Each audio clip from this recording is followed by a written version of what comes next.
আয়ান, তোমার চুল কেটে ফেলছো? হ্যাঁ কেটে ফেললাম। কেন ভালো লাগছে না?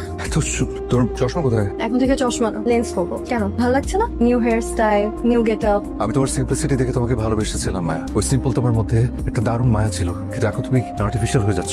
প্লিজ মায়া, নিজেকে বদলে ফেলো না।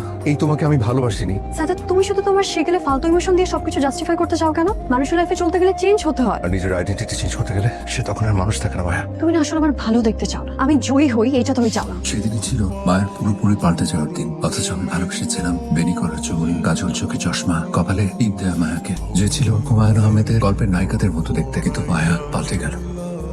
এই মায়াকে আমি কখনোই ভালোবাসিনি। আমি ভালোবেসেছিলাম খুব মায়াবী এক মায়াকে, আমি যার নাম দিয়েছিলাম মায়া পাখি।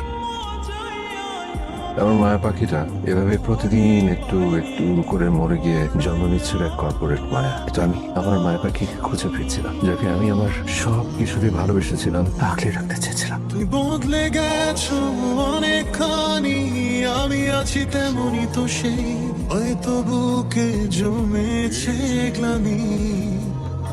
হ্যালো। মায়া, একটু কথা আছে, চলে যাও। ওকে।